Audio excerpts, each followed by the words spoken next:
بسم الله الرحمن الرحيم. இந்த எழுத்துக்களை பற்றி சகோதரர் பிஜே அவர்கள் விளக்கம் தரும்போது, இந்த எழுத்துக்கள் இப்படி ஒரு இலக்கியத்தை படைக்கும் போது அதற்கு முன்னால் சில எழுத்துக்களை போடுவது அன்றைய அரபுகளிடம் ஒரு வளமையாக இருந்தது. எனவே திருக்குரான் அந்த அரபு பாஷையில இறங்குறனால அவர்களுடைய வழிமுறையை கடைபிடித்து அந்த குரானுக்கு முன்னாடி சில எழுத்துக்களை போடுகிறது என்று பிஜே அவங்க விளக்கம் கொடுத்திருக்காங்க. இதுக்கு அவர் கேட்கிறார், ஒரு அரபு கவிதை உங்களால காட்ட முடியுமா? இந்த மாதிரி பொருளை இல்லாம சில வார்த்தைகளை போட்டுவிட்டு ஆரம்பிக்கிற மாதிரி ஒரு அரபு இலக்கியத்தை உங்களால காட்ட முடியுமா? அரபு இலக்கியத்தில் அப்படி இல்லவே இல்லை. இந்த மாதிரி பொருள் இல்லாத வார்த்தைகளை போட்டுவிட்டு பேசுற மாதிரி இல்லவே இல்லை அப்படிங்கிறார். ஒரு உதாரணத்தை காட்ட சொல்லுங்கள். அரபு இலக்கணத்திலே இலக்கியத்திலே ரசூலுல்லாஹி ஸல்லல்லாஹு அலைஹி வஸல்லம் அவர்களுடைய காலத்திற்கு முந்தியோ அல்லது அவங்க காலத்துக்கு பிந்தியோ ஏதாவது ஒரு அரபி கவிதை, ஒரு அரபு இலக்கணத்துல, அரபு இலக்கிய புத்தகங்கள்ல ஒரு இலக்கியவாதி இந்த மாதிரி தன்னுடைய அந்த இலக்கியத்தை ஆரம்பிப்பதற்கு முன்னாடி அலிஃப் அல்லது லாம் அல்லது அலிஃப் லாம் அல்லது பா தா தா இந்த மாதிரி கூறிவிட்டு ஆரம்பிச்சார் என்று ஒரு வார்த்தையை காட்ட சொல்லுங்க. இதுக்கு என்ன காரணம் சொன்னா, அவர் தப்சீர்களை படிக்காததான் காரணம். தபுரின்னு சொன்னாரு பாருங்க, தப்சீரை தபுரின்னு. அந்த தப்சீரை தபுரிலே இந்த விளக்கங்கள்லாம் இருக்கு, ஆனா அவர் படிக்கல. இத்துகான், இமாம் சுயீத்தி அவங்க எழுதின இத்துகான்ல சில அறிஞர்கள் சொல்ற இந்த கருத்தெல்லாம் சொல்கிறார்கள், ஆனா அவர் அதெல்லாம் படிக்கிறது கிடையாது. அறகுறையா படிச்சுட்டு இந்த எங்கேயுமே இல்லைங்கிறது. இத்துகான்ல சுயீத்தி இமாம் சொல்கிறார், வக்கது கால அல் காலி அபூபக்கர் இப்னுல் அரபி ஃபி ஃபவாயிதி ரஹ்லத்திஹி. அபூபக்கர் இப்னு அரபி என்ற ஒரு அறிஞர் அவர் சொல்றாரா, இன்னைக்கு நம்ம சொல்லக்கூடிய கருத்தை யாரு சொல்றா? எந்த கருத்தை? இந்த எழுத்துக்கள் எல்லாம் அன்றைய மக்களுடைய நடைமுறையில் இருந்தது, இலக்கியங்களை படைக்கும் போது இந்த மாதிரி போட்டார்கள் என்று சொல்றோமே. இந்த விளக்கத்தை நான் மட்டும் சொல்லவில்லை, இத்துகானில் அபூபக்கர் இப்னுல் அரபி, அரபியுடைய மகன் அபூபக்கர், அவர் சொல்றார், ஒரு விளக்கத்தை சொல்றார். நாம சொல்லக்கூடிய அந்த விளக்கத்தை சொல்கிறார். மினல் பாத்திலி இல்முல் ஹுரூஃபில் முகத்தஅத்தி ஃபி அவாயிலி சுவரி, சூறாக்களுடைய ஆரம்பத்தில் இருக்கக்கூடிய அந்த தனித்தனியான அந்த எழுத்துக்களை அறிந்து கொள்ள முடியும். அதுக்கு இந்த அர்த்தம் தான், இந்த அர்த்தம் தான் என்று சொல்வது தவறு. அதுக்கு அர்த்தம் இருக்குல்ல, என்ன செய்யக்கூடாது? சொல்லக்கூடாது அப்படின்னு சொல்றாரு. வல்லதி அகூலுஹு, இதுல பல முரண்பட்ட கருத்துகள் இருக்கிறது. இப்னு ஹஜர் சொல்றாரு, இது சம்பந்தமா, இது சம்பந்தமா இந்த குரானுடைய சூறாக்களுக்கு முன்னாடி வரக்கூடிய அந்த எழுத்துக்களுக்கு சம்பந்தமா 30 கருத்து வேறுபாடுகள் வந்திருக்கிறது, 30 கூற்றுக்கள் சொல்லப்பட்டிருக்கிறது. அப்படி பல வகையான கருத்துக்கள் இதற்கு சொல்லப்பட்டிருக்கிறது. இவர் சொல்றார், வல்லதி அக்குலுஹு, இப்படி பல கருத்துக்கள் இருந்தாலும் இதற்கு நான் சொல்லக்கூடிய விளக்கம் என்ன, என்னுடைய கருத்து என்ன? அன்னஹு லவுலா அன்னல் அரப கானு யஅரிஃபூன அன்னலஹா மதுலூனன் முத்ததாவிலன் அன்ஹும் லகானு அவ்வள மன் அன்கர தாலிக அலன் நபி ஸல்லல்லாஹு அலைஹி வஸல்லம். இந்த நடைமுறை, எந்த நடைமுறை? இப்படி சூறாக்களுக்கு முன்னாடி தனித்தனி எழுத்துக்களை போடக்கூடிய ஒரு நடைமுறை அந்த அரபுகளிடத்தில் இல்லாவிட்டால், அது இல்லாமல் இருந்தால், அவருடைய பழக்கத்தில் இல்லாமல் இருந்தால் அவர்கள் முதலில் இதை மறுக்கக்கூடியவர்களாக இருந்திருப்பார்கள். நடைமுறையில இல்லைன்னு சொன்னா அந்த அரபுகள் என்ன பண்ணிருப்பாங்க? முத அவங்க தான் மறுத்திருப்பாங்க குரான, இதையே சொல்லி மறுத்திருப்பாங்க. ஏன்னா குரான்ல ஒண்ணுமே தெரியாத எழுத்துக்களை எல்லாம் சொல்லி முகமது பேசுறாருன்னு அவங்க சொல்லி இருப்பாங்க. ஆனால் பல் தலா அலைஹிம் ஹாமீம் ஃபுஸ்ஸிலத், ஆனா நபிகள் நாயகம் ஸல்லல்லாஹு அலைஹி அவர்கள் அந்த மக்களுக்கு, அந்த அரபு மக்களிடத்தில் ஹாமீம் அப்படின்னு ஓதி காட்டினாங்க, ஸ்வாத் ஸ்வாதுங்கிற வசனத்தை ஓதி காட்டினாங்க, இது அல்லாத வசனங்களையும் ஓதி காட்டினாங்க. இது அல்லாத அந்த துண்டு துண்டான எழுத்துக்கள், தனித்தனி எழுத்துக்களை எல்லாம் அந்த அரபுகளிடத்தில் ஓதி காட்டினார்கள். ஃபலம் யுன்கிரு தாலிக, ஆனால் அந்த அரபுகள் இதை மறுக்கவில்லை. ஏன் இப்படி அர்த்தமில்லாத வார்த்தையை சொல்றீங்கன்னு கேட்கல. பல் சர்ரஹு பி தஸ்லீமி லஹு ஃபில் பலாகத்தி வல் ஃபஸாஹதி, மாறாக இது இலக்கியம் தான், இது இலக்கியமா தான் இருக்கு அப்படின்னு ஒத்துக்கொண்டார்கள். மா தஷவ்வுஃபிஹிம் இலா அஸரிஹி வஹிர்சிஹிம் அலா ஜில்லத்தின், வழிகெடுக்கணும், குர்ஆனுக்கு எதிராக பிரச்சாரம் செய்யணும், தப்பான கருத்தை பரப்பணும் என்பது அவர்களுடைய நோக்கமாக இருந்தாலும் கூட இந்த விஷயத்தை அவங்க விமர்சனம் செய்யவில்லை. அர்த்தமே இல்லாத எழுத்துக்களை முகமது போடுகிறார் என்று அவர்கள் பேசவில்லை. ஃபதல்ல, எனவே இந்த அரபு மக்கள் விமர்சனம் செய்யாதது எதை காட்டுகிறது என்றால், அலா அன்னஹு கான அம்ரன் மஅரூஃபன் பைனஹும் லா இன்கார, இப்படி எழுத்துக்களை பயன்படுத்துவது, சூறாக்களுக்கு முன்னாடி எழுதுவதற்கு முன்னாடி எழுத்துக்களை பயன்படுத்துவது அவர்களுக்கு மத்தியில் இருந்த நடைமுறையில் இருந்த ஒரு விஷயமாக இருந்தது. அதுல எதுவும் மறுக்க வேண்டிய அவசியம் இல்லாமல் பழக்கத்தில் உள்ள ஒரு விஷயமாக இருந்தது என்பதையே இது காட்டுகிறது என்று அபூபக்கர் இப்னு அரபி சொல்லியிருக்காரு. இதைத்தான் நம்மளும் சொல்றோம். இதைத்தானங்க குர்ஆன்ல எழுதியிருக்கு. எந்த அரபுகளும் விமர்சனம் செய்யல, ஆனா விமர்சனம் செய்ய துடித்துக் கொண்டிருந்தார்கள். இது அவங்களுடைய நடைமுறையில் இல்லைன்னு சொன்னா முத விமர்சனம் பண்ணிருப்பாங்க. அதனால இது அவருடைய நடைமுறைன்னு நம்ம எழுதியிருக்கோமா இல்லையா?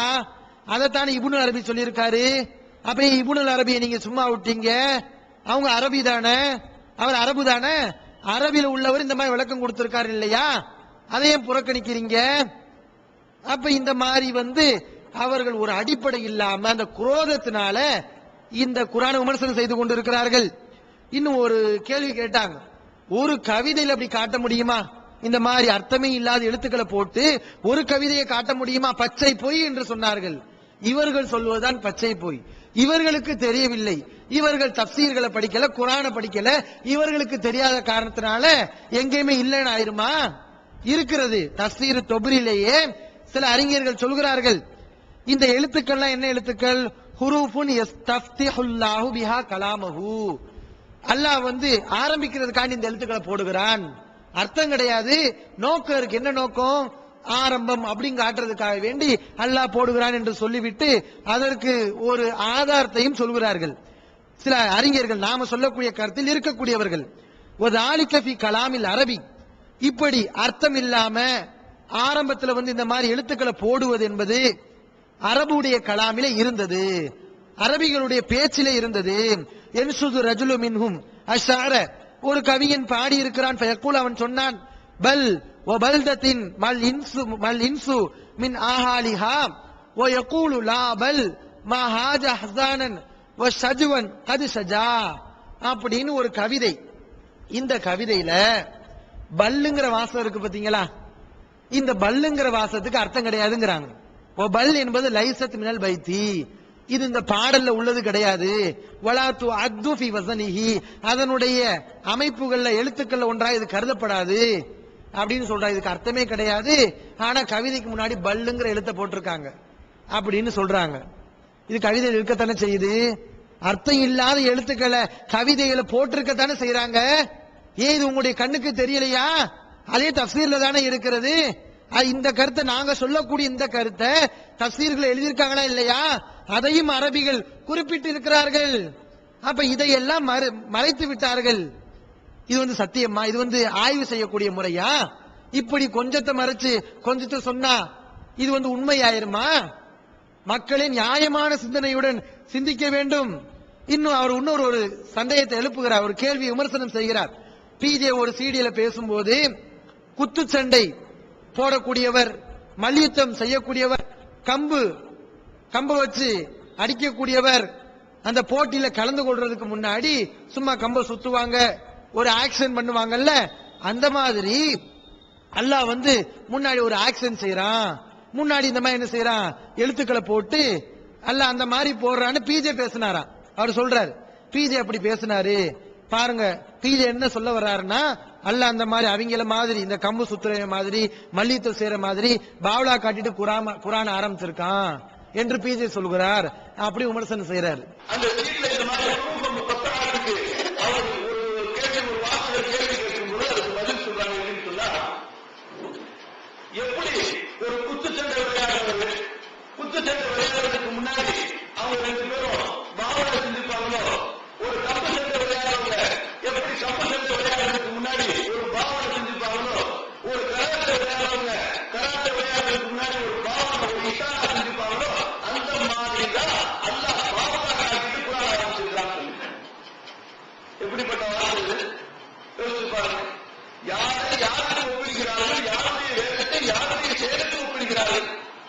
பாவலா காட்டுறதுன்னா என்னது? ஒன்ன செய்யாம சும்மா காட்டுறது, இதுதான் பாவலா. நம்ம சொன்னோமா பாவலா காட்டிட்டு ஆரம்பிச்சா நம்ம சொன்னோமா? இல்லாத இட்டு கட்டி சொல்றீங்க, இல்லாதெல்லாம் பில்டப் பண்றது. அன்பிற்குரிய சகோதரர்களே, ஒரு பெரிய வீரன் வச்சுக்கோங்களேன், ஒரு பெரிய வீரன் அவன் கம்பை வைத்து சுத்துகிறான். போட்டியிலே குதிப்பதற்கு முன்பு, எதிராளியை தோற்கடிப்பதற்கு முன்பு வீரன் கம்பை வைத்து சுத்துகிறான். அதனால அந்த வீரன் கோழைன்னு அர்த்தமா?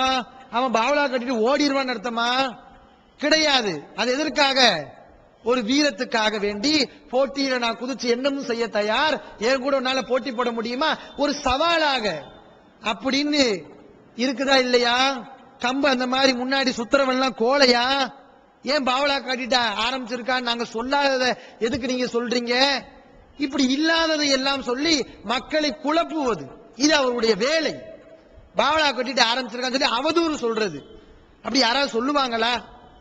கம்ப சுத்துறது என்பது வீரமுள்ளவனும் சுத்துவான், ஜெயிக்க போறவனும் சுத்துவான், சவால் விடக்கூடியவனும் சுத்துவான், பாவலா காட்டுறதா சுத்துவானா?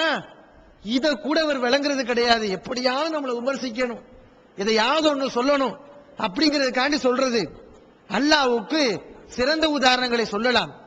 கேட்கிறார் பாருங்க, யாருக்கு ஒப்பிடுகிறார்கள் அப்படிங்கிறாங்க.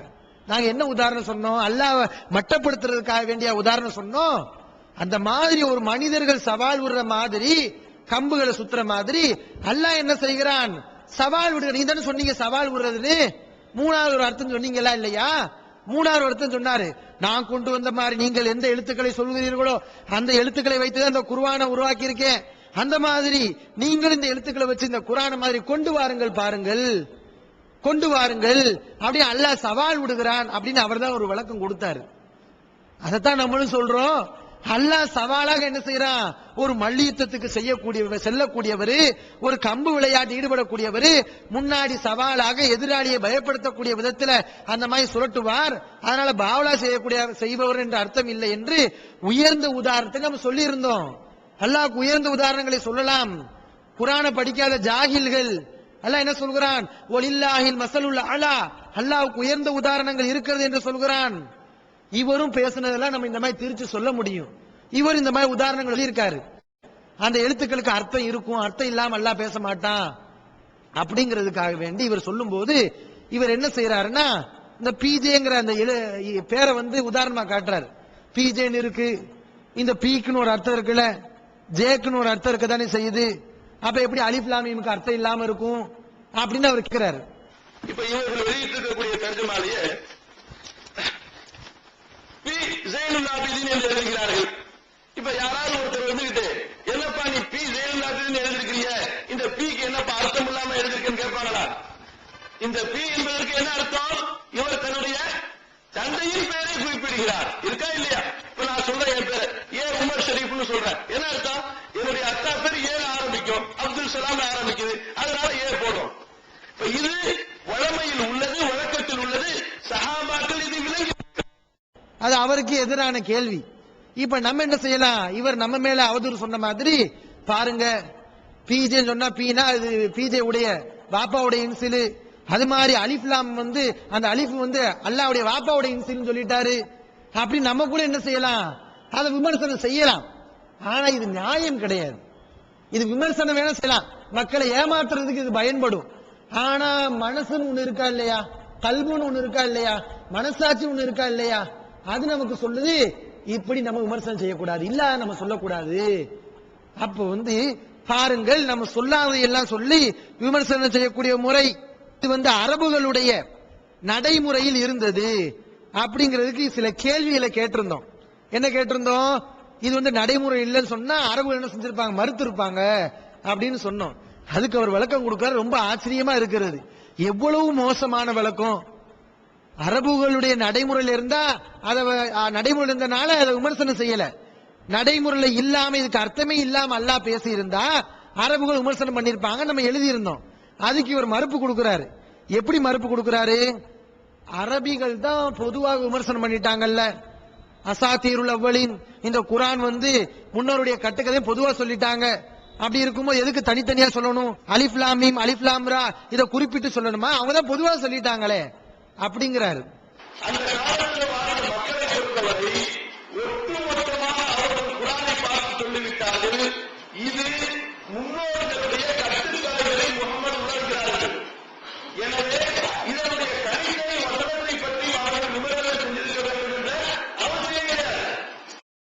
இதெல்லாம் வந்து முரண்பாடா பேசுறது, நியாயமா சிந்திக்காம பேசுறது.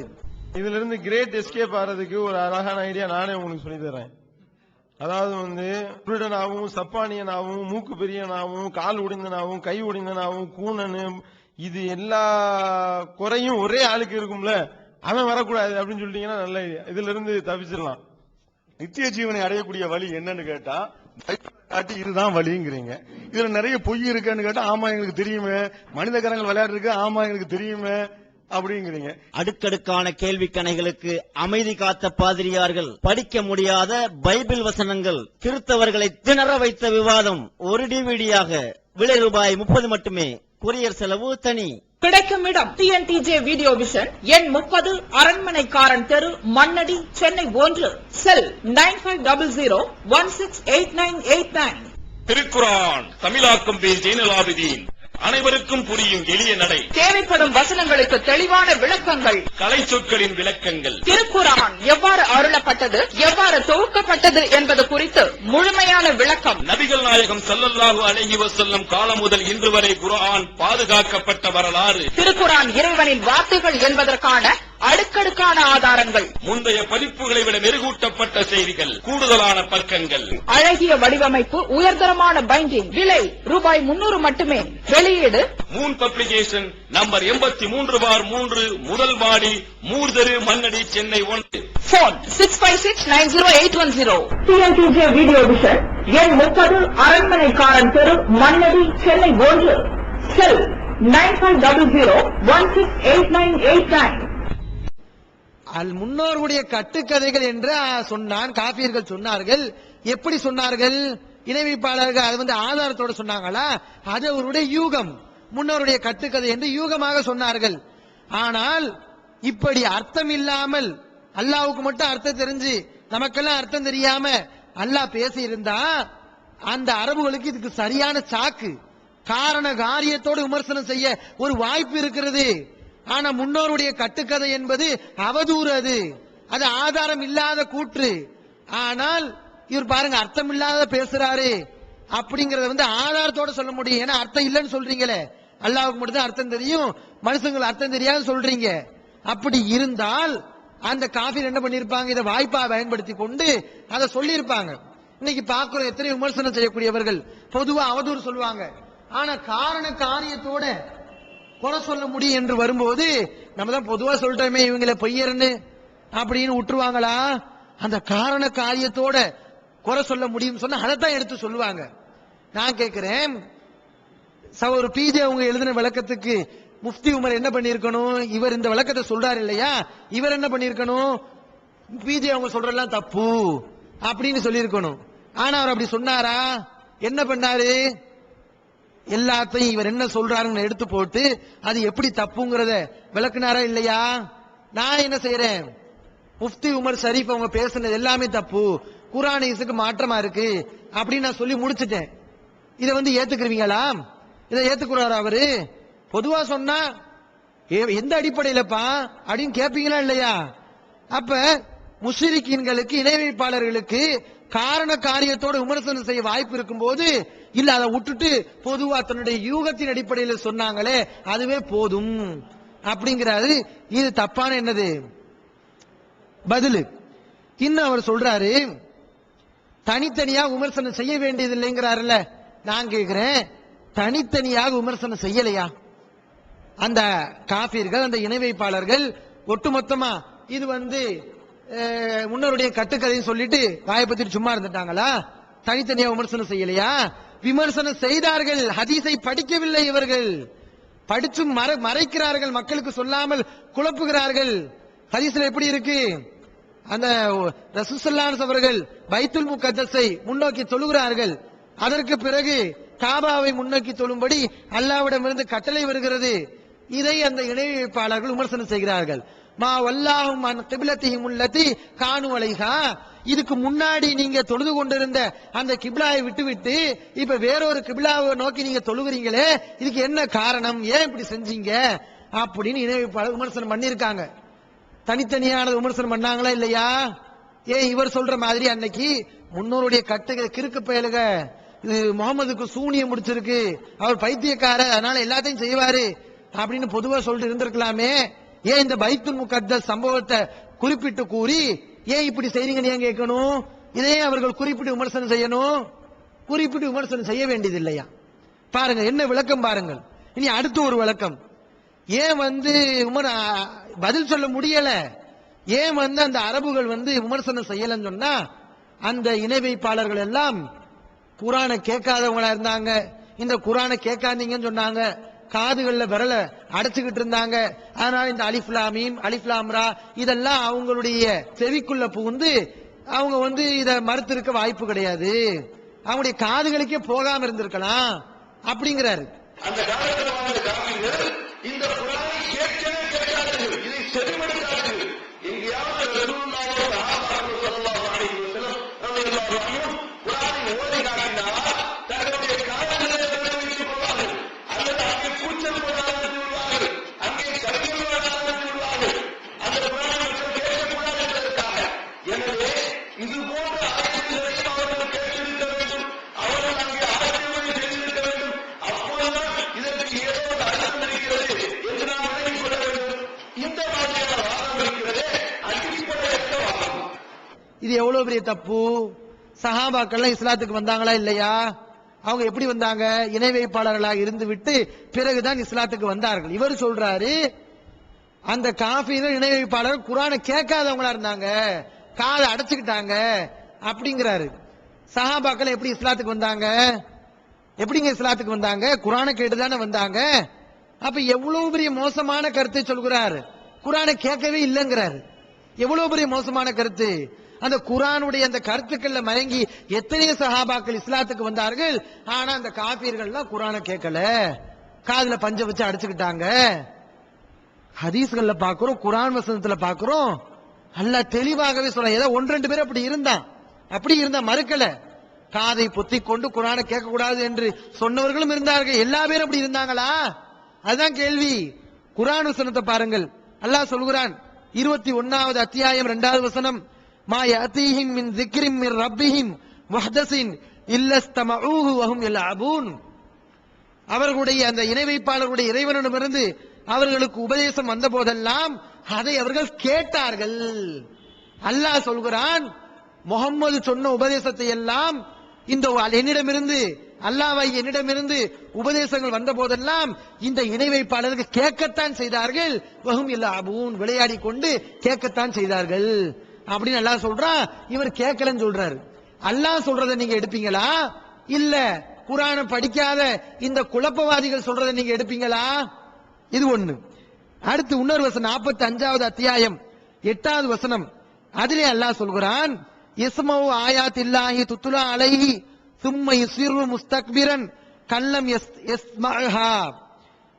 இந்த இணை வைப்பாளன் அல்லாஹ்வுடைய வசனங்களை கேட்கிறான், அவன் மீது ஓதப்படும் போது அதை கேட்கிறான், பிறகு பெருமை அடித்துக் கொள்கிறான். எப்படி? அதை கேட்காத மாதிரி பெருமை அடிச்சு ஆணவம் முடிச்சு போறான்.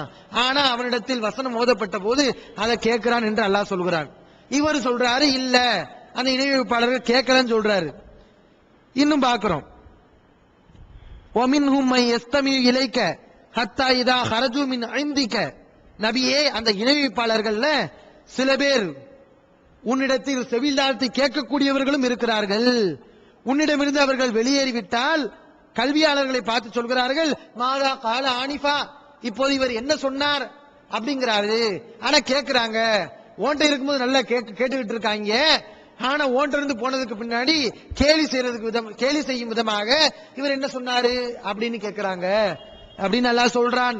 அப்ப இது எவ்வளவு பெரிய மடமை. குரான காபீர்கள் கேட்கலங்கிறாரு, இதை விட மடமை இருக்கா? இவங்க எல்லாம் ஜாகில்கள், இவங்க எல்லாம் குழப்பவாதிகள், குரான மறுக்கக்கூடியவர்கள் என்பதற்கு இதை விட ஒரு ஆதாரம் வேணுமா? அல்லாஹ் கேட்பாங்கன்னு சொன்னதுக்கு பின்னாடி இல்ல கேட்காம இருந்திருப்பாங்கன்னா இது என்ன விளக்கம்? இது என்ன தஃசீருங்கிற? இது இந்த மாதிரி குரானுக்கு மாற்றமாக பேசிக் கொண்டிருக்கிறார்கள். இன்னும் ஹதீஸ்கள்ல பார்க்கிறோம். அகமதுல ஒரு ஹதீஸ் இடம்பெறுகிறது 18,190வது ஹதீஸ். அதுல ஹாலிதுல் அதவானி என்ற ஒரு நபித்தோழர் அவர் சொல்றாரு, ஜாஹிலியாவான காலத்துல நபி ஸல்லல்லாஹு அலைஹி அவர்கள் எங்களுடைய சமூகத்துக்கு வந்து வஸ்ஸமாயி வத்தாரிக்கு அப்படிங்கிற சூரா ஓதுனாங்க. நான் அதை மனப்பாடம் பண்ணி கொண்டேன். எப்போ ஃபவஐதுஹா ஃபில் ஜாஹிலியத்தி வ அன முஷ்ரிகுன். ஒரு சூராவை வஸ்ஸமாயி வத்தாரிக் என்ற சூராவை அறியாமை காலத்தில் வ அன முஷ்ரிகுன் நான் முஷ்ரிக்காக இணை வைப்பாளனாக இருக்கும்போது நபிகள் நான் அதை ஓதுனாங்க. நான் அதை மனப்பாடம் பண்ணினேன். எப்ப மனப்பாடம் பண்ணினேன்? இணை வைப்பாளனாக இருக்கும்போது. பாருங்க, ஹதீஸ்ல இருக்கு. இப்ப சொல்லுங்கள், ஹதீஸை படிக்காத ஜாஹில்கள் யார்? இவர்கள் தான் ஹதீஸை படிக்காத ஜாஹில்கள். அது மட்டும் இல்ல, அவர் இணை வைப்பாளனாக இருக்கும்போது மனப்பாடம் பண்ணிட்டு அந்த சகீஃப் என்ற அந்த கோத்திரத்தார்களிடத்தில் வருகிறார். வந்து என்ன செய்யறாரு? ஃபகரவுதுஹா அலைஹிம். அவங்ககிட்ட இந்த குர்ஆன் வசனங்களை நான் ஓதி காமிச்சேன். யார்கிட்ட? இணை வைப்பாளர்கிட்ட. அவங்க வந்து ரசூல் ஸல்லல்லாஹு அலைஹி வஸல்லம் எதிராக இருக்காங்க. அவர்களிடத்தில் நான் இந்த ஃபகரவுதுஹா அலைஹிம் இந்த சூராவை நான் அவர்களிடத்தில் ஓதி காமித்தேன். இவ்வளவு தெளிவா இருக்கு. இணை வைப்பாளர்கள் இணை வைப்பில இருந்து கொண்டு குர்ஆனை மனப்பாடம் பண்ணி இருக்காங்க அப்படின்றதுக்கு இன்னும் புகார்ல பார்த்தா ரசூல் ஸல்லல்லாஹு அலைஹி வஸல்லம் அவங்களோட சஜ்தாவுடைய வசனங்கள் வரும்போது இணை வைப்பாளர்கள் சேர்ந்து சஜ்தா செய்திருக்கிறார்கள். இதெல்லாம் புகார்ல இருக்கு. ஹதீஸை படிக்காத ஜாஹில்கள் இந்த புகாரியை பார்க்காம, அகமதை பார்க்காம, குர்ஆனை பார்க்காம நமக்கு எதிரா விளக்கம் கொடுக்கணுங்கிறதுக்காக வேண்டி எதையோ சொல்லிக் கொண்டிருக்கிறார்கள். இன்னொரு கேள்வியை கேட்டிருந்தாங்க. அபூபக்கர் ரலியல்லாஹு அவர்கள் இந்த எழுத்துக்கு விளக்கம் கொடுக்கும் போது சொன்னாங்களாம், ஒவ்வொரு கிதாபுக்கும் சிறு ரகசியம் இருக்கிறது. அல்லாஹ்வுடைய வேதத்துல ரகசியம் என்னன்னா அவாயிலுஹா, குர்ஆனில் ஆரம்பத்தில் வரக்கூடிய அந்த எழுத்துக்கள், இதுதான் சிறு ரகசியம், நமக்கு தெரியாது அப்படின்னு அபூபக்கர் சொன்னதாக இவர் சொல்றாரு. சொல்லிட்டு கேட்கிறாரு, அபூபக்கர் சொல்லக்கூடிய விளக்கத்தை நீங்க எடுப்பீங்களா, இல்ல இவர் அரபிய படிக்க தெரியாத இவர் சொல்லக்கூடிய விளக்கத்தை கேட்பீங்களா, பிஜே சொல்லக்கூடிய விளக்கத்தை கேட்பீங்களான்னு கேட்கிறாரு. நமக்கு எங்க அபூபக்கர் அஸ்ஸித்தீக் ரலியல்லாஹு அன்ஹு அவர்களுடைய கூற்று கிடைக்கிறது. கொஞ்சம் யோசிச்சு பாருங்க. குர்ஆனுடைய ஒரு வசனத்துக்கு இவர் சொல்லக்கூடிய வார்த்தை அர்த்தத்தை ஏற்றுக்கொள்வதா, கருத்தை ஏற்றுக்கொள்வதா,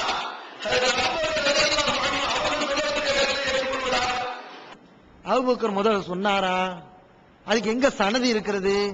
அது ஆதாரமா? அறிவிப்பாளர் தொடர்லாம் சரியா இருக்கா? சனதே கிடையாது. அதற்கு முழுமையாக அவர் சனதை காட்டட்டும். சும்மா தஃசீர்ல எழுதி வச்சு அதை வந்து சொல்றது அது சரியான செய்தி, அதை பார்க்கறது கிடையாது. அபூபக்கர் பேரால அவர் சொல்லாத செய்தியை சேர்த்து சொல்றாரு. முதல்ல சரியான சனதை கொண்டு வாங்க, சரியான்னு பார்ப்போம். சரியே இல்ல, ஆனா சும்மா சொல்றது. இப்ப சொல்லுங்க, ஹதீஸ் கலையை படிக்காம, ஹதீஸ் கலைய விதிகளை பேணாம பேசுறாரே, இவர் சொல்லக்கூடிய விளக்கத்தையே நீங்க ஏத்துக்கிற போறீங்க? இவருடைய விளக்கமா நம்முடைய ஈமானுக்கு உதவ போகிறது? பலகீனமான ஹதீஸ்களை அடிப்படை வச்சு சொல்றாரு, இது வந்து நமக்கு சொர்க்கத்துக்கு உதவுமா? ஒருபோதும் உதவாது. அல்லாஹ்வுக்கு பயந்து கொள்ள வேண்டும், அறிஞருடைய வழியை கடைபிடிக்க வேண்டும். இதுதான் இந்த எழுத்துக்கள் சம்பந்தமாக உள்ள விளக்கங்கள். அப்ப குர்ஆன் ஹதீஸ்ல இன்னும் அந்த அரபுகளுடைய அந்த இலக்கியங்களை எல்லாம் பார்க்கும்போது நமக்கு தெரிய வேண்டிய விஷயம் என்னன்னு சொன்னா, இந்த எழுத்துக்கள் வந்து அதுக்கு ஒரு அர்த்தம் கிடையாது, ஆனா ஒரு நோக்கத்துக்காண்டி சொல்லப்பட்டிருக்கு. அரபில ஒரு நோக்கத்துக்காண்டி அப்படி சொல்லப்படும். ஆனா முன்னாடியே விளக்கி இருந்தோம். அப்படிங்கிறதுக்கு வந்து இந்த அரபு இலக்கியத்தில் உள்ள கவிதைகள், அரபு அறிஞர் ஒருவர் அப்படி விளக்கம் கொடுத்தது, இதையெல்லாம் நம்ம சொல்லி இருந்தோம். அதனால இது அடிப்படையற்ற வாதம்லாம் கிடையாது. இது அரபுகளிடத்தில் இருந்த வளமைதான் என்பது இன்னைக்கும் நின்று கொண்டுதான் இருக்கிறது. அடுத்து பிஜே அவர்கள் தூய்மையான துணைகள் என்ற தலைப்பிலே சில கருத்துக்களை சொல்லியிருந்தார்கள். என்னன்னு சொன்னா, அல்லாஹ் குர்ஆன்ல வந்து ஆண்களுக்கு ஹூருல் இன்கள் என்று மறுமையிலே சில துணைகள் இருப்பதாக சொல்கிறான். ஆனா பெண்களுக்கு அப்படி அந்த மாதிரி தெளிவான குறிப்பிட்டு வசனங்கள் இல்லை அப்படின்னு பிஜே அவங்க சொல்லிட்டு, ஆண்களுக்கு எது எதெல்லாம் சொல்லப்படுதோ அதெல்லாம் பெண்களுக்கு உரியதுதான் அப்படிங்கிற அடிப்படையை வச்சு சகோதரர் அவங்க விளக்கி இருந்தாங்க. ஆனா இது அவர் விமர்சனம் செய்யறாரு. எப்படி விமர்சனம் செய்யறாருன்னா, ஒரு அடிப்படையே இல்லாம, நம்ம சொன்ன அந்த அடிப்படையை மறுக்கணுமா இல்லையா? ஒரு அடிப்படையே இல்லாம என்ன சொல்றாருன்னா, அல்லாஹ் அந்த ஹூருலீன்களை பத்தி சொல்லும் போது பெண்களுக்குரிய தன்மையில சொல்றான். மார்பகங்கள் உயர்ந்திருக்கும், லம் யத்துமிஸ் ஹுன்ன, அந்த பெண்களை தொட முடியாது. இன்ன அன்ஷா ஹுன்ன இன்ஷா, அந்த பெண்களை நாம் புதிய படைப்பாக படைத்திருக்கிறோம். இன்னும் நபிகள் நாயகம் ஸல்லல்லாஹு அலைஹி வஸல்லம் சொல்லும்போது தூய ஜௌஜதானி, சொர்க்கத்திலே 2 பெண் துணைகள் இருக்கும் என்று சொன்னார்கள். இதெல்லாம் சொல்லி அதனால ஆண்களுக்கு பெண் துணைகள் இருக்கும் அப்படிதான் ஹதீஸ்ல ஆதாரம் இருக்கே தவிர பெண்களுக்கு இருக்குமா அது நமக்கு தேவையில்லை, அதை நம்ம யோசிக்க கூடாது. எதை எடுத்தாலும் எதுக்கு ஆதாரம் நம்ம கேட்கிறோமோ அதுக்கு உடனே சொல்லிடுறது அல்லாஹ்வுக்கு தெரியும் சொல்லிடுறது, தப்பிக்கிறதுக்கு. அல்லாஹ்வுக்கு தெரியும் சொல்லிட்டா ஆஹா எவ்வளவு அழகா பணிவா சொல்லியிருக்காரு அப்படின்னு பேசுவோம் இல்லையா? அதுக்காக வேண்டி அல்லாஹ்வுக்கு தெரியும் அப்படின்னு அல்லாஹ் மேல பழிய போட்டுறாரு. இஸ்லாத்தை குர்ஆன் மற்றும் ஹதீஸ் வாயிலாக அறிந்திட அழகிய இணையதளமான onlinepj.com என்ற இணையதளத்திலிருந்து எடுக்கப்பட்ட இஸ்லாம், அரசியல் மற்றும் சமூக கேள்விகளுக்கான பதில்களின் ஒரு தொகுப்பு. கொள்கை விளக்கம், தொழுகை, நோன்பு, ஜக்காத், ஹஜ், அரசியல் மற்றும் பொதுவான பதில்கள் உள்ளிட்ட சுமார் 300 கேள்விகளுக்கான பதில்கள் அடங்கிய இந்த புத்தகத்தின் விலை ரூபாய் 150 மட்டுமே. தமிழ்நாடு தௌஹீத் ஜமாத்தின் புதிய வெளியீடு, மாதம் ஒரு பிரசுரம், கட்டுரைகளின் தொகுப்பு, விலை ரூபாய் 120 மட்டும். கிடைக்கும் இடம் TNTJ வீடியோ விஷன், எண் 30, அரண்மனைக்காரன் தெரு, மண்ணடி, சென்னை 1. செல் 9500168989. இதுக்கு ஒரு அடிப்படை அவர் விளங்கல. ஆண்களை பத்தி பேசும்போது பெண்களுடைய தன்மையில தான் சொல்லுவான், அப்படிதான் சொல்ல முடியும். ஆம்பளைக்கு பொம்பளுடைய தன்மையில சொன்னாதான் அது அவனுக்கு துணையா இருக்க முடியும். அப்ப ஆம்பளைக்கு ஆம்பளுடைய தன்மையில சொல்ல முடியும். ஆம்பளைய பத்தி குர்ஆன் பேசுன்னு சொன்னா அவனுக்கு தகுந்த மாதிரி பெண்ணுடைய தன்மையில் உள்ள அந்த துணைவிகளை அவங்கள தான் சொல்ல முடியும். இதுல என்ன விமர்சனத்துக்கு என்ன இருக்கிறது? குர்ஆன்ல அல்லாஹ் என்ன சொல்கிறான்? பொதுவான விதியை சொல்லிட்டான் அல்லாஹ் குர்ஆன்ல. என்ன, ஆண்களுக்கு எதெல்லாம் கிடைக்குமோ அதெல்லாம் பெண்களுக்கு கிடைக்கும் அப்படிங்கிறது குர்ஆனுடைய பொதுவான விதி. அல்லாஹ் குர்ஆன் சொல்கிறான். இதுக்குனே சொல்றான், இந்த மாதிரி ஆட்கள் ஆண்களுக்கு மட்டும்தானே இருக்கு பெண்களுக்கு இல்லையே அப்படின்னு பேசுவாங்கிறதுக்காக வேண்டியே அல்லாஹ் என்ன செய்யறான் தெரியுமா? குறிப்பிட்டு பிரிச்சுனே சொல்றான். இன்னல் முஸ்லிமீன வல் முஸ்லிமாத்தி வல் முஃமினீன வல் முஃமினாத்தி, முஸ்லிமான ஆண் பெண்கள், மூமினான ஆண் பெண்கள், பணியக்கூடிய ஆண் பெண்கள், தர்மம் செய்யக்கூடிய ஆண் பெண்கள், பொறுமையான ஆண் பெண்கள், பணியக்கூடிய ஆண் பெண்கள், அது மாதிரி உண்மை சொல்லக்கூடிய ஆண் பெண்கள், நோன்பு வைக்கக்கூடிய ஆண் பெண். எதுக்கு சொல்றான்? மத்த இடங்கள் எல்லாம் அல்ல ஆம்பளை பத்தி தானே செய்யறான், பெண்களை பத்தி பேசலையே அப்படி விளங்கிடக்கூடாது என்பதற்காக இந்த வசனத்துல ஆண்பாளுக்கும் பெண்பாளுக்கும் தனித்தனியா சொல்லி அத்தல்லாஹு லஹும் மக்ஃபிரத்தம் வ அஜ்ரன் அதீமா, அல்லாஹ் அவர்களுக்கு மன்னிப்பையும் மிகப்பெரிய கூலியையும் தயார் செய்திருக்கிறான். இவங்க கூலியில எல்லாம் விளங்காதீங்க அப்படின்னு அல்லாஹ் என்ன செய்யறான்? ஆண்களுக்கு எதெல்லாம் சொல்லப்படுதோ அதெல்லாம் பெண்களுக்கு. அதே மாதிரி இன்னொரு வசனத்தில் அல்லாஹ் சொல்கிறான், ஃபஸ்தஜாப லஹும் ரப்புஹும் அன்னி லா உலிஉ அமல ஆமிலின் மின்கும் மின் தக்கரின் வ உன்சா, உங்களில் ஆணாக இருந்தாலும் பெண்ணாக இருந்தாலும் உங்களில் யாருடைய அந்த அமலை நான் வீணாக்கி விட மாட்டேன், அதற்கு நான் கூலியை கொடுப்பேன். ஆண்கள் செய்த அந்த அமலுக்கு கூலியாக அல்லாஹ் துணைகளை கொடுக்கிறானா? பெண்கள் செய்த அமலுக்கு கூலியாக அல்லாஹ் கொடுக்க மாட்டானா? அல்லாஹ் இவ்வளவு தெளிவாக ஆணுக்கும் பெண்ணுக்கும் நான் கூலியை கொடுப்பேன், அவர்கள் செய்த அமலுக்குரிய கூலி இருக்கிறது என்று சொல்லும் போது, இல்ல ஆண்களுக்கு மட்டும்தான் துணை இருக்கு, பெண்களுக்கு மறுமையில என்ன நிலம் தெரியல அப்படின்னு சொன்னா நீங்க ஹதீஸ படிக்காதவர்கள், குர்ஆனை படிக்காதவர்கள். இன்னும் அல்லாஹ் சொல்கிறான், ஒமை யஅமல் மினஸ் சாலிஹாத்தி மின் ذكرٍ أو أنثى, ஆணாக இருந்தாலும் பெண்ணாக இருந்தாலும் யார் நல்ல காரியங்களை செய்கிறாரோ ஃபஉலாயிக யதுகுலூனல் ஜன்னah, அவர்கள் சொர்க்கத்துக்கு நுழைவார்கள். வலா யுதுலமுன நகீரா, அணு அளவு கூட அநியாயம் செய்யப்பட மாட்டார். அணு அளவு கூட அநியாயம் கிடையாது. கண்டிப்பாக அவங்களுடைய அமல் வீணாக்கப்படாமல் அவர்களுக்கு பரிசு வழங்கப்படும் அப்படின்னு அல்லாஹ் சொல்றான். இது ஒண்ணா. இந்த துணை இது எப்படிப்பட்ட விஷயம் இன்றைக்கு பார்க்கிறோம். மனித குலம் விரும்பக்கூடிய ஒரு காரியம் இந்த துணை என்பது. ஆண்கள் பெண்களை விரும்புகிறார்கள், பெண்கள் ஆண்களை விரும்புகிறார்கள்.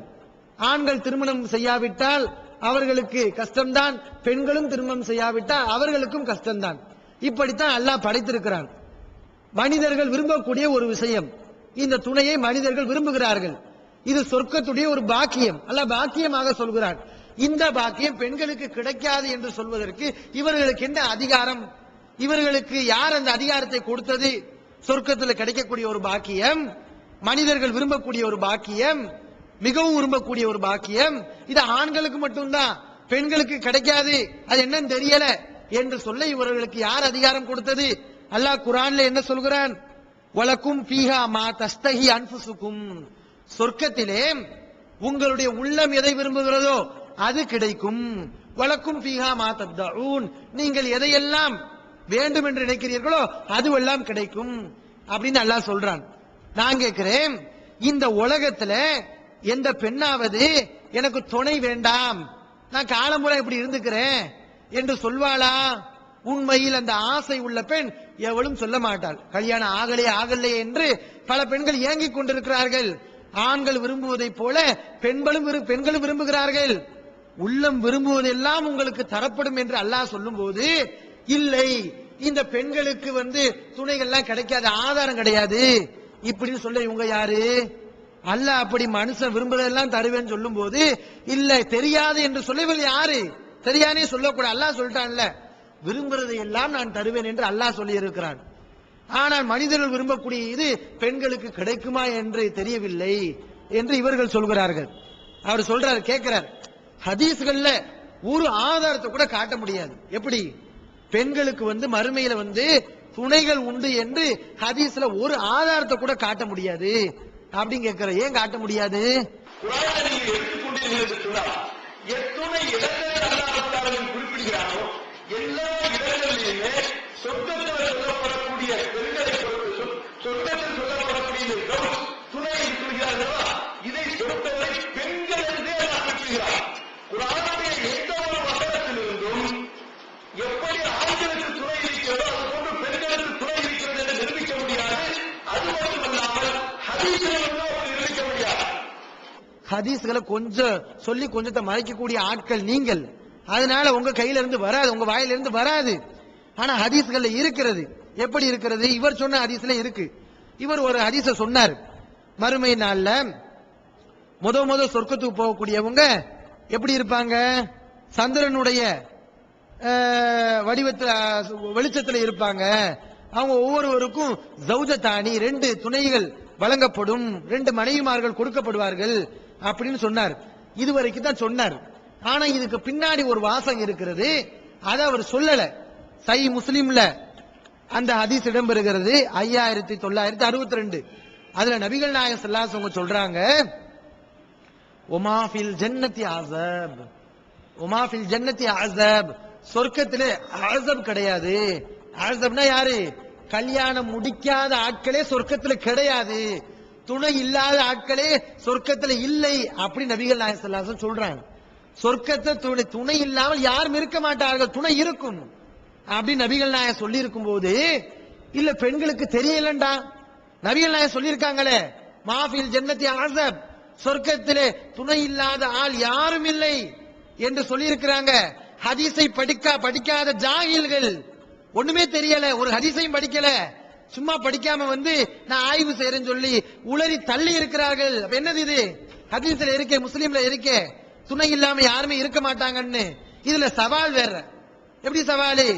ஹதீஸ்கள்ல இந்த மாதிரி இல்லவே இல்ல, தெரிந்து கொள்ளுங்கள். இன்னும் பிஜே அவர்களுடைய இது சம்பந்தமா அந்த 8வது நம்பர்ல துணைகள், தூய்மையான துணைகள் சொல்லி பிஜே எழுதினதை வாசிச்சு அதுக்கு மறுப்பு கொடுக்கிறாரு. எல்லாத்தையும் வாசிச்சு எல்லாத்துக்கும் மறுப்பு கொடுக்கணுமா இல்லையா? இவர் என்ன பண்ணிருக்காரு தெரியுமா? எது தனக்கு இடிக்குதோ அதை மட்டும் விட்டுட்டு போயிடுறாரு. பிஜே அவர்கள் அதுல அவங்க எழுதுறாங்க, இங்கிருந்த துணையை விட சிறந்த துணையை கொடு என்று இறந்தவருக்காக பிரார்த்திக்க நபிகள் நாயகம் ஸல்லல்லாஹு அலைஹி வஸல்லம் அவர்கள் வழிகாட்டியுள்ளார்கள். ஆண்கள் பெண்கள் என்ற வித்தியாசமின்றி இந்த பிரார்த்தனை செய்வது நபி வழியாகும். இங்கு இருப்பதை விட சிறந்த துணை மறுமையில் ஆண்களுக்கும் பெண்களுக்கும் உண்டு என்பதை இதிலிருந்து அறியலாம். அதாவது பிஜே அவங்க என்ன சொல்றாங்கன்னா, இந்த உலகத்துல உள்ள மனைவிமார்கள் தான் நமக்கு மறுமையில் மனைவியாக அமைவார்கள் என்பதற்கு ஆதாரம் கிடையாது. ஆனா நபிகள் நாயகம் ஸல்லல்லாஹு அலைஹி வஸல்லம் துஆ எப்படி வருதுன்னா, மையத்துக்காக வேண்டி அவர்கள் துஆ செய்யும் போது, இறைவா இவருக்கு இந்த உலகத்தில் இருந்ததை விட ஒரு சிறந்த துணையை கொடு அப்படி நபிகள் நாயகம் துஆ பண்ணியிருக்காங்க. அப்ப என்ன விளங்குது இந்த ஹதீஸ் நமக்கு? என்ன சொல்லுது? இந்த உலகத்தில் இருந்ததை விட சிறந்த துணைகள் தான் நமக்கு வருவார்கள், மறுமையிலே கிடைப்பார்கள். அப்படித்தான் ஹதீஸ் இருக்கே தவிர இந்த உலகத்தில் உள்ள மனைவிமார்கள் நமக்கு வருவார்கள் அப்படின்னு ஹதீஸ் இல்ல அப்படின்னு எழுதியிருக்காரு. இது என்ன செய்யறாரு தெரியுமா? இதை மட்டும் விட்டுறாரு. இந்த பிரார்த்தனையின் போது நபிகள் நாயகம் கற்றுக் கொடுத்த அந்த துவாவை பிஜே அவங்க மென்ஷன் பண்றாங்க பாத்தீங்களா, அதுக்கு ஒரு பதில் சொல்லாம வேற எதுக்கு தாவுறாரு. என்ன சொல்றாருன்னா, இவர் பிஜே உங்களுக்கு ஹதீஸ பத்தி அறிவு இல்லாத காரணத்தினாலதான் இவர் அப்படி பேசியிருக்காரு. அதுக்கு முன்னாடி ஒரு விஷயத்தை சொல்லிக்கிறேன். அதாவது இந்த உலகத்தில் இருக்கக்கூடிய ஆண்களுக்கு எப்படி துணைகள் மறுமையிலே கிடைக்கிறதோ அது மாதிரி பெண்களுக்கும் கிடைக்கும் அப்படின்னு நம்ம சொல்லிக் கொண்டிருக்கிறோம். இந்த விளக்கத்தை இந்த அசுத்தமானவர்களை தவிர வேற யாரும் சொல்ல மாட்டார்கள் அப்படிங்கிற இவங்க தான் சொல்றாங்க. வேற யாரும் இந்த விளக்கத்தை சொல்லலங்கிறாரு. விஷயத்தில் நீங்கள் தெரிந்து கொள்ள வேண்டும். இந்த கருத்து இருக்கிறது. இந்த கருத்தை குர்ஆனில் உள்ள ஆதாரங்கள் சஹீஹான ஹதீஸ்களில் ஆதாரங்கள் கிடையாது. இது போன்ற ஒரு தீய சிந்தனையை, அசுத்தமான சிந்தனையை இந்த மார்க்கத்தில் இவர்களை தெரிவிப்பதற்கு முன்பு யாரும் புரிந்து கிடையாது. இது பொய்யிலும் பொய், பச்சை பொய். எப்படிப்பட்ட பொய்? இந்த விளக்கத்தை இப்னு உசைமின் சவுதியில போற்றப்படக்கூடிய இப்னு உசைமின் அவர்கள் சொல்லி இருக்காங்க. அவங்க சொல்கிறார்கள், இந்த துணை என்பது சொர்க்கத்தில் கிடைக்கக்கூடிய ஒரு பாக்கியம். இந்த பாக்கியம் ஆண்களுக்கு மட்டும் உண்டு என்று சொல்லக்கூடாது. இது ஆண்களுக்கும் பெண்களுக்கும் உரியதுதான் அப்படி இப்னு உசைமின் சொல்லியிருக்காரு. இவங்க இப்னு உசைமினை பார்த்து இவர் அசுத்தமான சிந்தனை உள்ளவர் என்று சொல்ல தயாரா? நீ அடுத்து சொல்ல வேண்டும், இல்லாதனால் இவர்கள் பொய்யர்கள். இந்த உலகத்தில் உள்ள கணவன்மார்கள் தான் மறுமையிலையும் கணவனாக வருவார்கள். இந்த உலகத்தில் நமக்கு யார் நமக்கு மனைவிமார்களாக இருந்தார்களோ அவர்கள் தான் நமக்கு மறுமையிலையும் துணைவிகளாக வருவார்கள் என்ற கருத்தை சொன்னால் சில சிக்கல்கள் வரும் அப்படின்னு பிஜே அவர்கள் குறிப்பிட்டிருந்தார்கள். ஒரு மனைவிக்கு பல கணவன்கள் இருந்திருந்தால் அந்த மனைவி எந்த கணவனுடன் சேர்க்கப்படுவாள்? கணவன் கெட்டவனாக இருந்தால், இந்த உலகத்தில் கெட்டவனாக இருந்தால் அந்த கெட்டவன் கணவனுடைய அந்த மனைவி சேர்க்கப்படுவாளா? இந்த மாதிரி சில சிக்கல்கள் இருக்கிறது. அதனால இந்த உலகத்தில் உள்ள துணைகள் தான் மறுமையில் கிடைக்கும் என்றெல்லாம் நம்மளால சொல்ல முடியாது என்று பிஜே அவர்கள் குறிப்பிட்டிருந்தார்கள். இதற்கு சகோதரர் அவர் ஒரு பதிலை சொல்கிறார். பிஜே அவங்களுக்கு ஹதீஸ பத்தி அறிவு இல்லாத காரணத்தினாலதான் இந்த கேள்வி கேட்கிறாங்க. ஒரு பெண்ணுக்கு பல கணவன்கள் இருந்தால் கடைசி கணவனோடு அந்த பெண் சேர்க்கப்படுவாள் என்று ஹதீஸ்கள்ல இருக்குன்னு சொல்றாங்க.